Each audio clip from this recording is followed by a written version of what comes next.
So, by the way, that was called Lo-Fi, and it was just something that Holly Clark introduced us to at Merge, and supposedly her students like love it. But if you just look up Lo-Fi on YouTube, Elizabeth's shaking her head. So, have you used this, Elizabeth? Yes, Lo-Fi Girl is a favorite. A lot of the students already listen to it while they're trying to work and study. There's a lot of lo-fi channels out there, and they're great. Awesome. Very good to know. I had never heard of this, and so I just thought since we're doing a Holly Clark book study, I'd bring that into today's session. Would Mhm. anybody like to share a comment, feedback, anything that you came across? There were some incredible transformations from the analog side to the digital side. It was super fun to read these.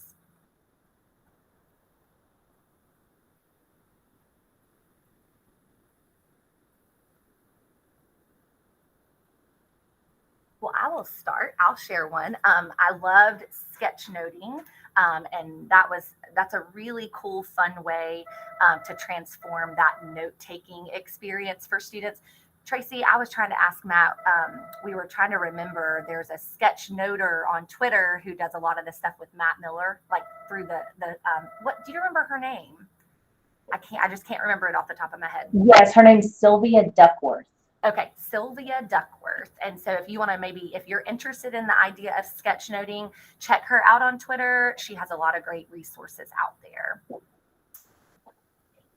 right, anybody else want to share something that they came across?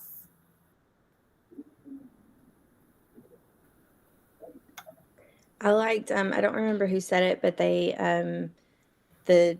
analog version was like a book report, and they were going to use Adobe Spark as digital. And I think that's great because it's something that you can hang in the hallway, and you could even put a QR code on there if they had to write an essay or something like that. And if you wanted to read more about it, you could scan that. And I think that's a great idea. Love that. Absolutely. Anything to get kids involved, they have to be actively a part of that by scanning the code and being involved. Very, very good. Anybody else? I also like that. I kind of looking at sketchnoting, I was like, well, this might be hard to teach. This might be something we don't use a whole lot of. But I really like that vocabulary idea of using doodles and text to learn a vocabulary words to show what we know. Yes. It's great for anything. And I mean, I'm not a great drawer. So when I first was introduced to this idea of sketchnoting, I thought, oh, I'm not sure about this. But you can also do it in a digital format, and you can provide different sites for kids to pull things in. So that's like another option. But yes, the sketchnoting is a big positive, and it's a big fad right now. Like, it's being talked about a lot and just being used a lot. So I wouldn't necessarily call it a fad, but it's just really big right now. So anybody else? One that I saw that I loved was Rethinking Number Talks. It was on Christine Martin's slide that I saw, and she's going to use Flipgrid, or it's now called Microsoft Flip. So I love that idea of, because a lot of times with Number Talks, we're just sharing out, and we just have a few kids share their strategy. And while you may pull, use a name generator or pull popsicle sticks, or, do whatever to try to get other kids to talk, using Flip then allows everyone in the classroom to be able to share their thinking and how they solved it without being influenced by others, because they're all doing it at the same time. So I love that, flip of changing from analog to digital on that.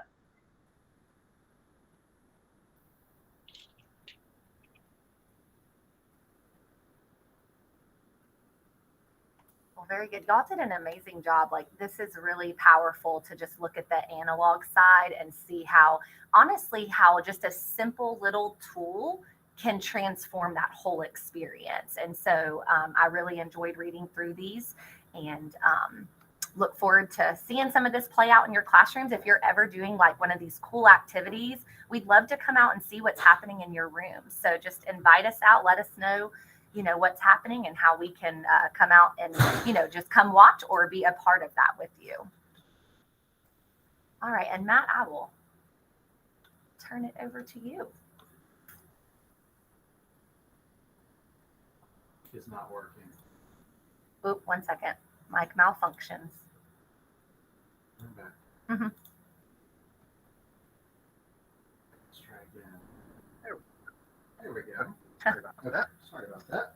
Okay, so Okay, this so chapter was this chapter full was of different tools, different applications and programs that can kind of be, associated with different content areas. So just want to hear from you. What were some of your takeaways on some of the things that you read about in this section?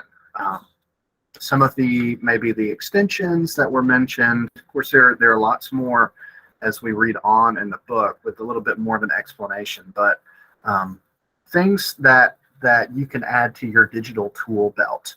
What were some things that that you took away from that, and why?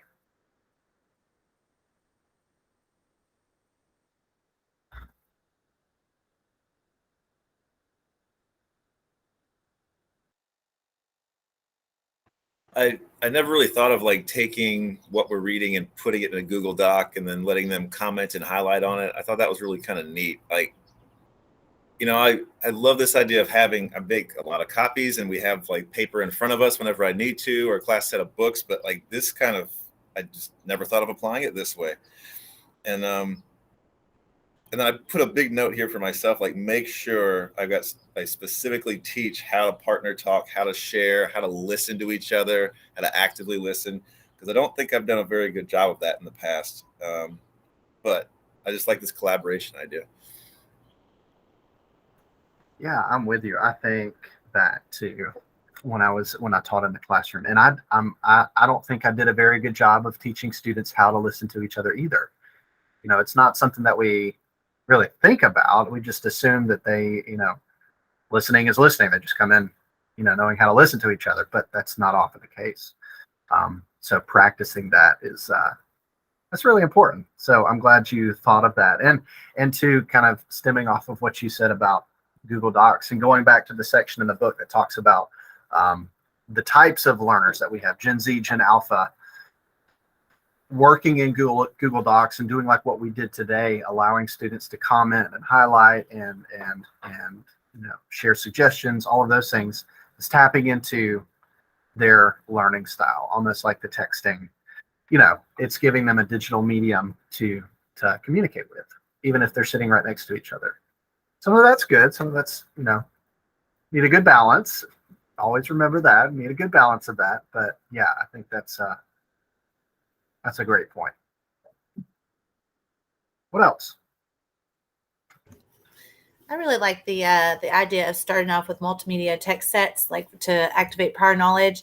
I've been teaching for a long time, and that KWL chart's just been around forever. And you ask the kids, "What do you want to know?" And they're like, "I don't care. I don't want to know anything about this. You're making me do this." Right. So I think that giving them some opportunity to explore on their own and kind of see what's out there is just really important. And I think it would make the units that we're working on so much more interesting and accessible to the kids. And I really just love that idea. I think that's going to be a game changer. Yeah. So Holly has kind of retermed this, because like if you go up to students and say, "Oh, we're going to be looking at a multimedia text set," oh boy, that's they're not going to dig that. So she's kind of rephrased it and termed it as an explore board.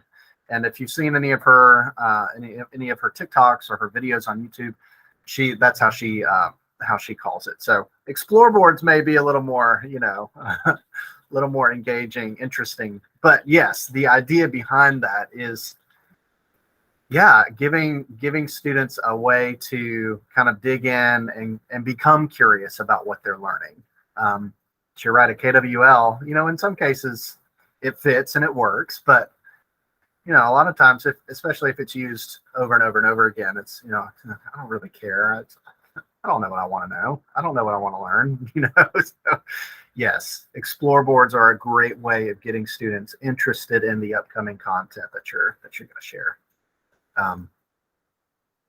So kind of going off of that, going off of the idea of an explore board or multimedia text set, HyperDoc, which of the things kind of fit really well within that?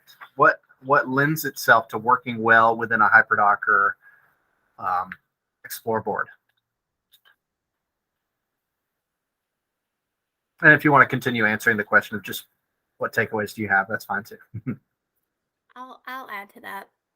Something that I excuse me, took away from Merge was we had a session where she had created like a Google site, and so it had different levels of learning, and I got to choose where I fit. And so that to me related to when I asked my students, you know, do you know a lot, a little, or none, you know, how they self-evaluate. But what I loved is that I didn't have to waste my time reading and exploring something that I already knew.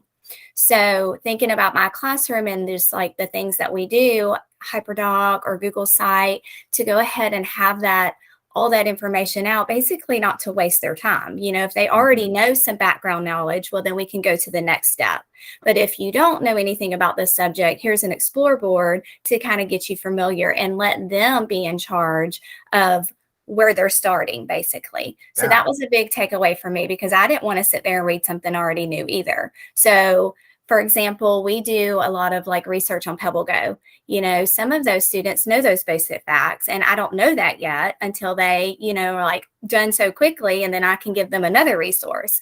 But if I had, you know, Google Site or something like that already set up, they could quickly say, oh, I already know that, I'm going to go to the next thing. And so it kind of lends itself to that self-paced, you know, the student self-paced and active in their own learning. So I love that.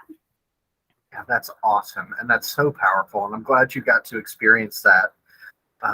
Because that's, I mean, that's right on it. That hits it so hard. You know, our students are coming into us, you know, with varying background experiences, and being able to give students a starting place that is where they are. You know, even if it is an introductory Explore board, there are things that can be included on an Explore board that have content that is deep enough for students who already have a good foundational knowledge of whatever it is to still become curious, still become engaged, and you know, get into the lesson or the learning content, you know, before the real learning takes place. You know, so I think that's great. Love that. Thanks for sharing, Charlotte. What else?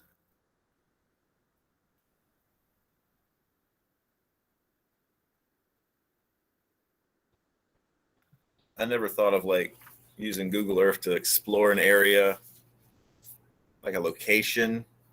Like if we're talking about, I don't know, like I was thinking this Thanksgiving Day parade and walking around and seeing what that looks like. I thought that was kind of neat idea to get them thinking, get them interested.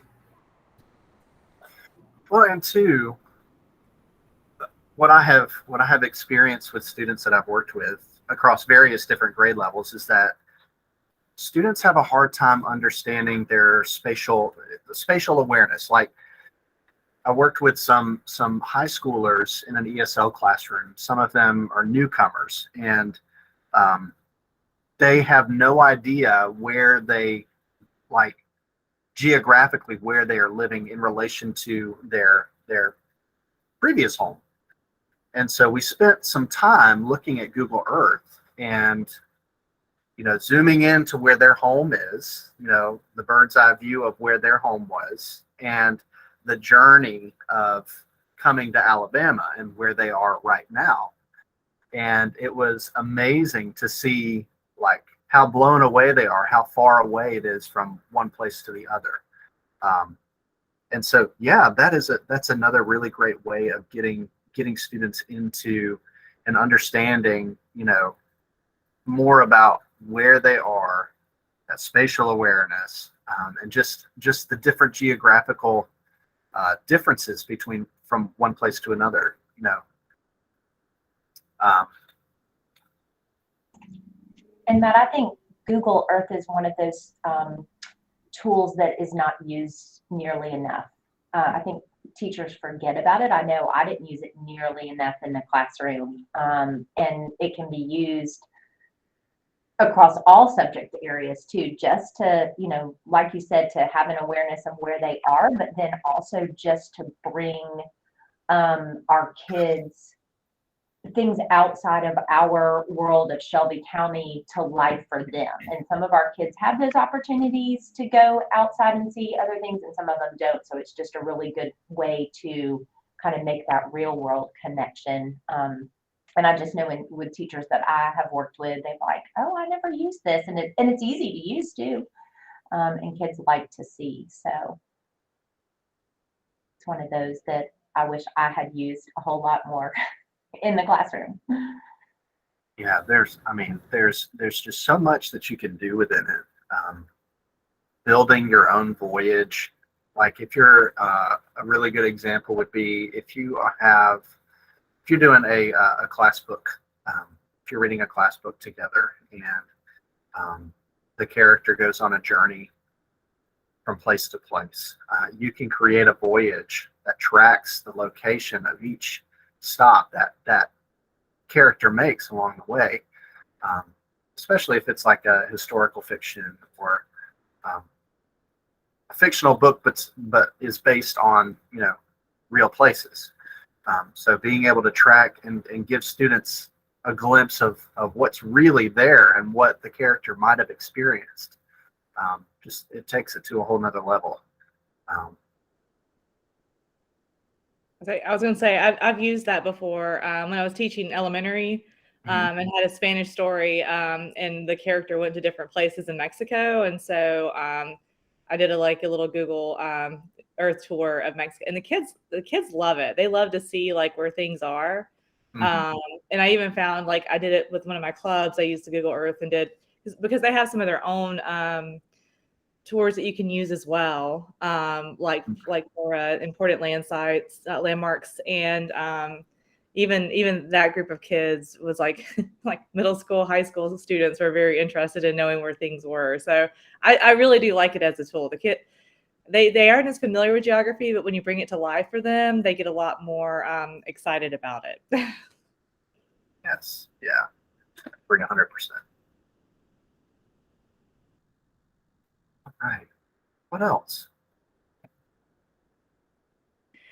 I'm a math teacher, and sometimes digital math is hard to find. So I like that she specifically pointed out some math tools, and I've used Desmos before. And I actually came from an AMSI training a couple of weeks ago, and some teachers were arguing about Desmos because, well, if the standard is can they graph a line, okay, then you make them do it pencil and paper because you want them to graph it. But if it's can they find the x-intercept, why do they need to be able to graph? I don't want the reason that they can't find the x-intercept is because they can't graph.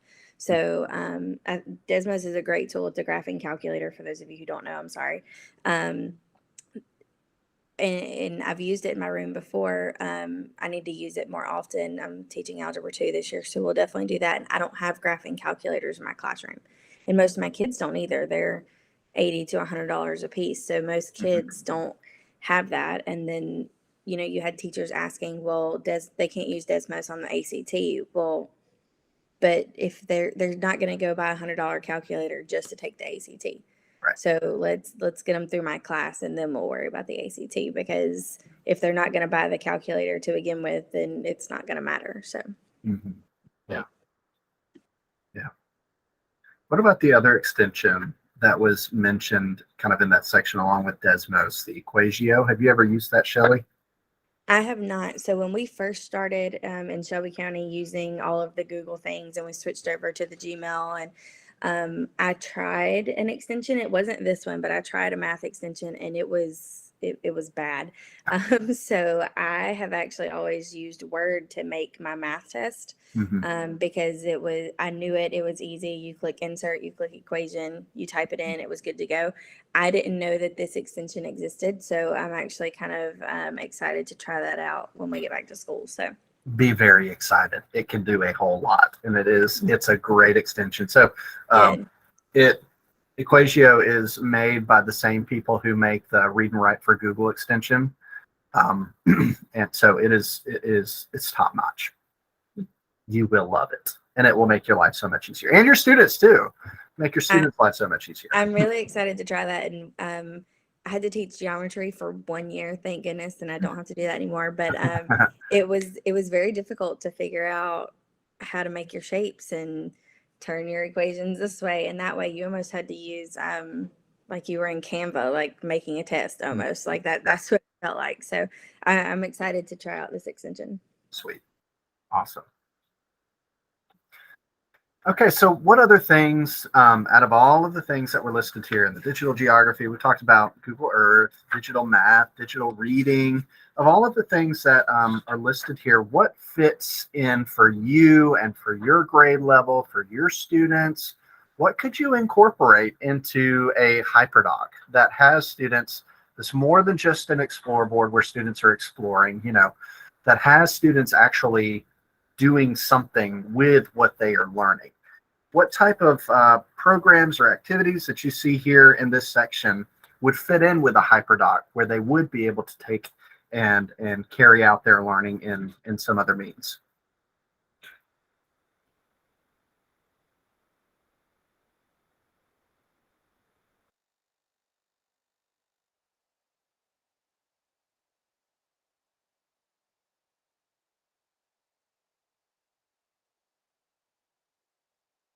Well, one idea I'll pop in, Charlotte, I loved your idea of taking vocabulary instruction from the analog to digital and using Book Creator for kids to build.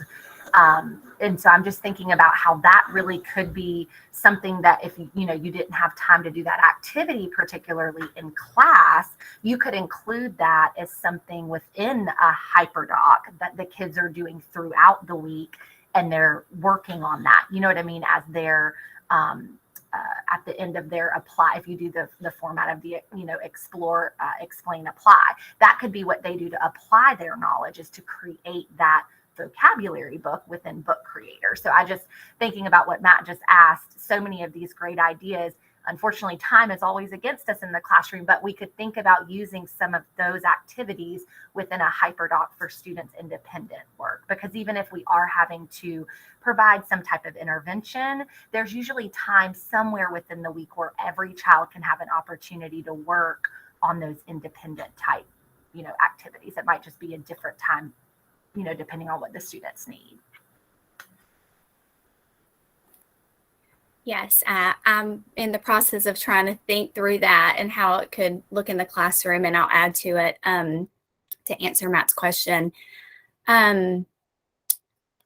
Probably unpopular opinion, maybe not what I should be saying, but if you teach reading, we are doing open court, which is fine, and I'm excited about it in one way, but in another way, we've always used mentor text and really dove into the stories, and they're so engaging. And I'm worried that with open court curriculum, that time for that, mentor books and looking at particular comprehension skills won't be available. So my thought is that a hyperdoc that gives background knowledge on a particular book, maybe it's the author, maybe there's, whatever a mentor book is, going to be talking about, because that would be the conversation that we have looking at this book and, all that discussion. But then add to that additional instruction videos or something like that goes with whatever comprehension skill we're learning about that week, and then apply some opportunities to apply that. So during class time, we can be working in open court and things like that, but a hyperdoc that has a particular mentor book that I would have read given the time, and let them throughout the week explore that, and then also additional reinforcement on whatever comprehension skills, and then some independent application. So it would all kind of flow together, and I would be able to do both. So that's kind of in my head what I would like to happen. And I guess we'll just try and see how it goes.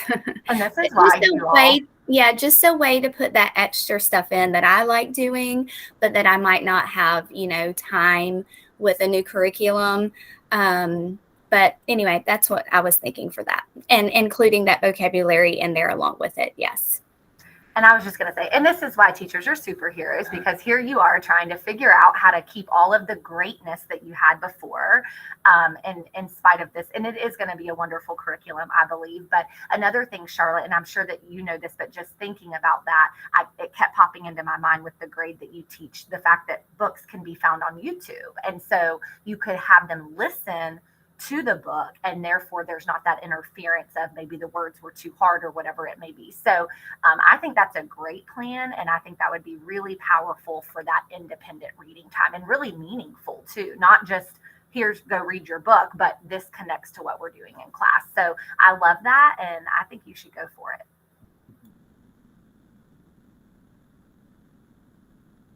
I'm gonna steal your idea. That's great. I like that.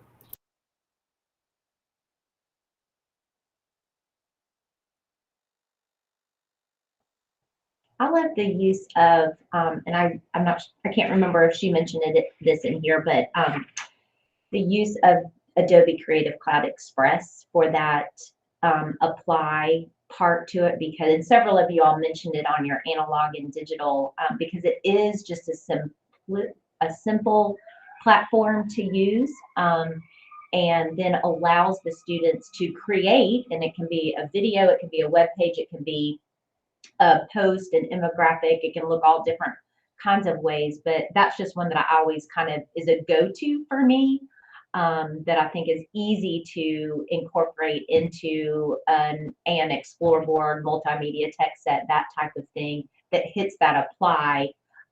We do a lot in Google Slides, so to kind of give them another avenue that is still simple and with not a whole lot of choices, so they get bogged down in all the other stuff, but can really show their application and what they've learned. So that's just one I always think of being easy to use in an Explore board.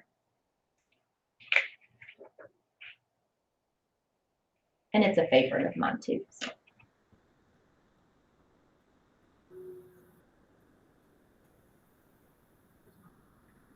Elizabeth, can I kind of just ask you or pick your brain? You're science, correct? Yes, some science. Okay, I'm just curious, just because I know with science and math subject areas like that, the content's so heavy, and sometimes, it's hard to fit in some of those digital tools maybe into what you're doing. But I was just curious, as you read through this, was there anything in particular that stood out to you as far as a way you could integrate science?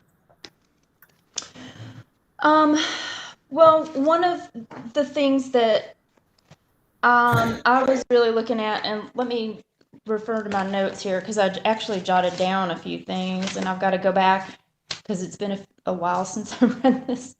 But I didn't mean to really put you on the spot. I just was curious because I'm always, thinking about ways that I could have improved my science instruction, with technology. Because we get a lot of hands-on, but how could we have brought technology? Yeah, so one of the things would be, like, I was looking at the multimedia text sets, like others were talking about, particularly, like, I was thinking of framing that in terms of, like, scientific inquiry, because it tends to be, like, scientific method stuff and lab safety and so on tends to be review anyway. And so the kids being able to self-pace and work through, and then loading in a Google form quiz, and just have them. Every year my policy is you have the lab safety and procedures quiz, like everybody has to make a 100. You take it as many times as you need to make a 100. And that's just because I want to emphasize how important that stuff is.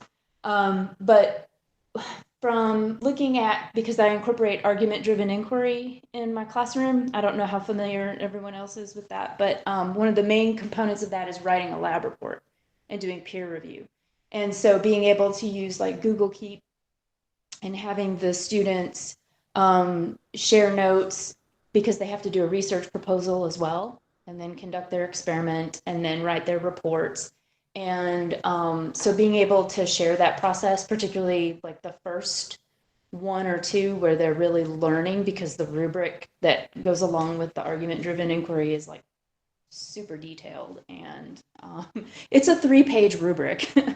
It's intense. Yeah, it's intense. Well, I love those ideas. I definitely love the Google Keep idea.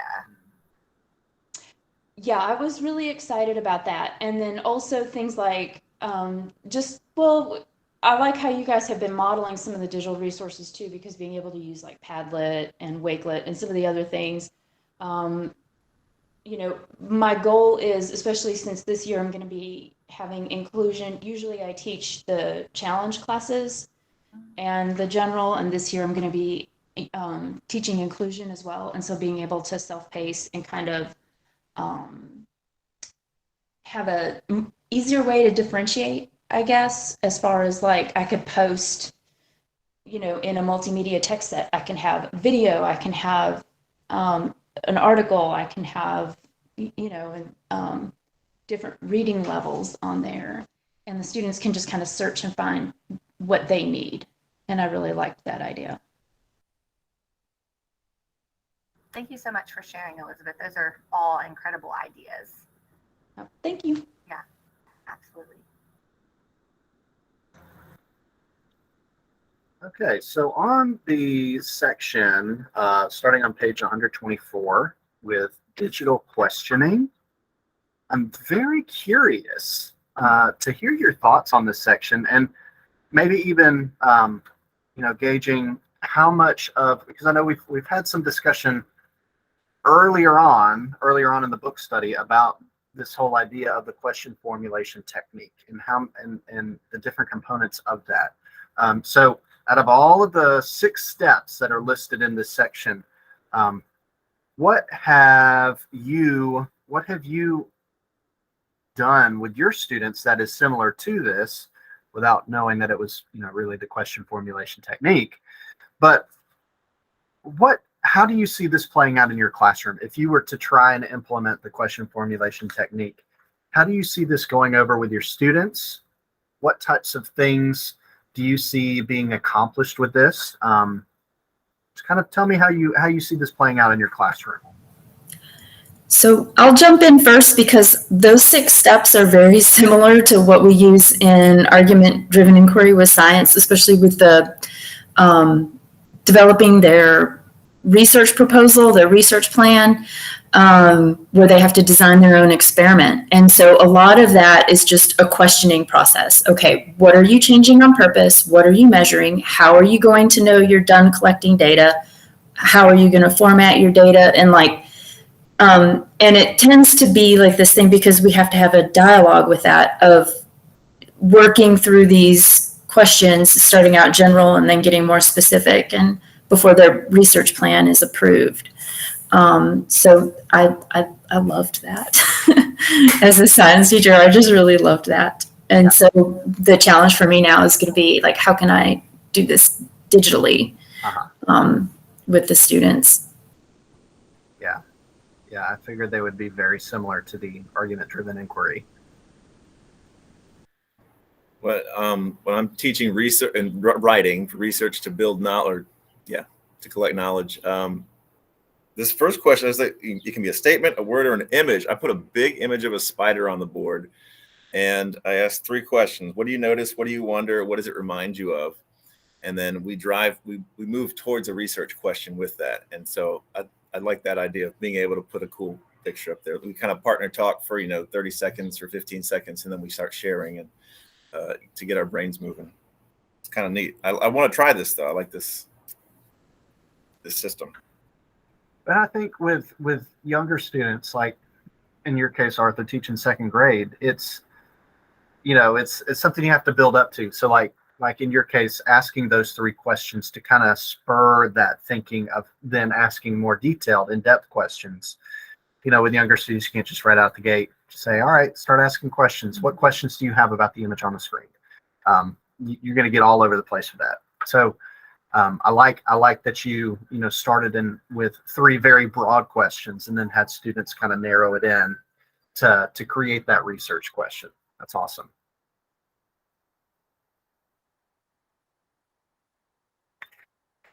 One thing that really stood out to me, and I absolutely love, once the groups have kind of gotten together and kind of picked out 5 or 7 focus questions, if you will, I love the fact that they are asked to go from closed-ended to open-ended questioning and vice versa, going back and forth.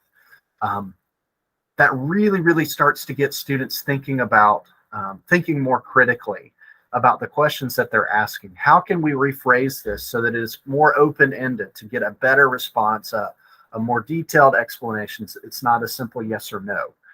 And on the flip side to that, how could we simplify this question so that it could be answered in a one-word statement?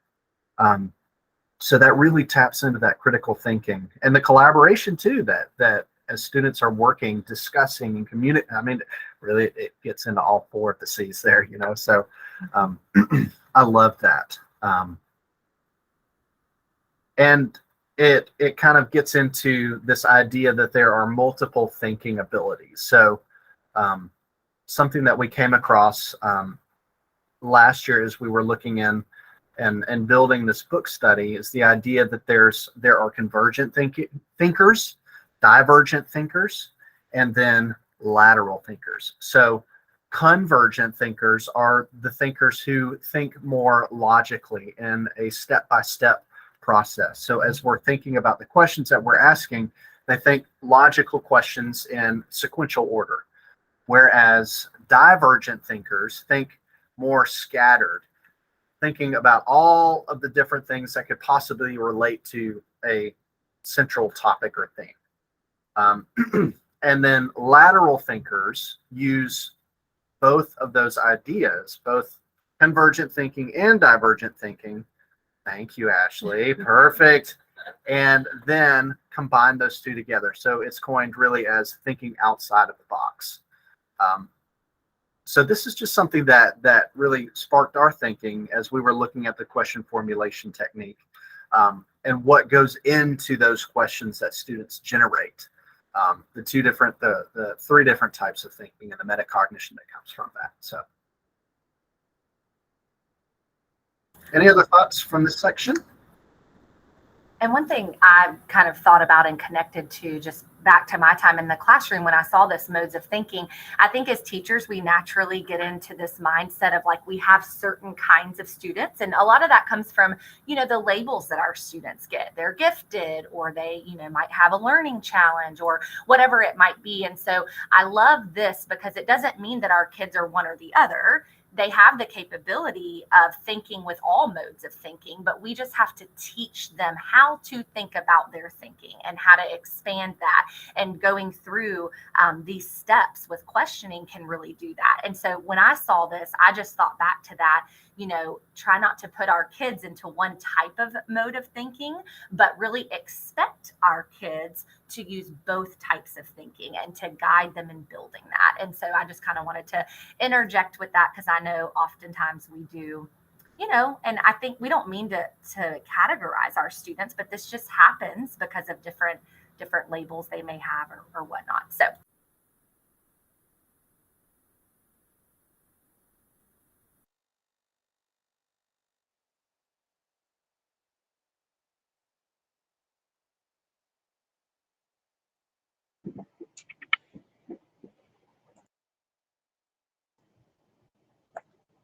All right, any other thoughts on modes of thinking or questioning?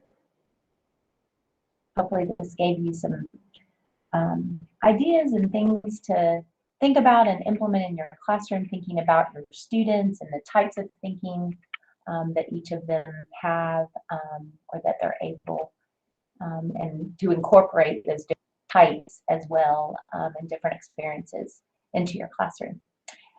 All right, so as we finish up, we just wanted to share, if you'll make sure on your in your document, in your note document, that you click the update button for us, and I'll pop over here and show this to you guys. So make sure you click the update button, and we have for the July 24th resources. Maybe it's coming, it might be working slow.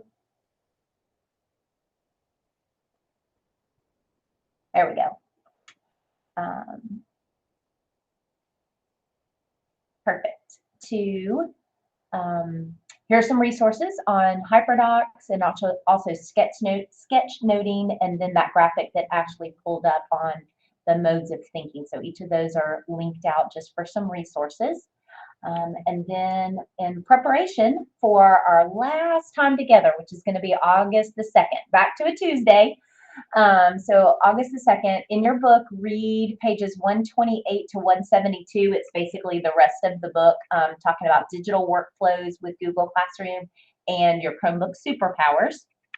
And then just explore the tools. There's not like a document to go back to or a Padlet to put anything on. It's just more for a time for you to explore the tools that they talk about and choose one to dig deeper into, to try to use within your first 2 weeks of school to build class culture. And something that we really have talked about with our Edu Protocols book study, as well as at Merge, several sessions that we talked about, was building that class culture and starting out at the beginning of the year with like your low cognitive load, something very fun, not connected to content, just so that the students know how to use that tool, or like in the Edu Protocols, it's a frame. So think about that as you start the first couple of weeks of school. Find and think about a tool that you could add to your tool belt, something that maybe you've never used before. And then think about a way to use it on a low cognitive load with your students. Just something fun, maybe about food, or maybe about a certain place or an animal or something that they like to do, so that when you are ready to really connect it to content and have them use it with content, then they will already have been kind of moved past the how-to of that tool. So just something in the next couple of weeks to look into and think about. We really enjoyed our time today. We've had some good conversation. Hopefully you've walked away with some new ideas and thoughts. Think about that. Document the add power and really start to think about, okay, what is that going to look like in my classroom? And how can I make some plans to move forward on moving from analog to digital? It's one thing to type it onto a document and think about it, but then we also have to take that next step and put it into action too. So, but we really enjoyed having you guys today. Have a good last 2 weeks, and we'll see you all on August the 2nd, which is actually next week, now that I'm thinking about that. That is next week. I'm glad I remembered that. So not 2 weeks away, because we'll already be back on contract, but so next week we'll meet to kind of wrap everything up. So, all right, y'all have a great rest of your day. All right. Bye. Thank Bye. you. Bye.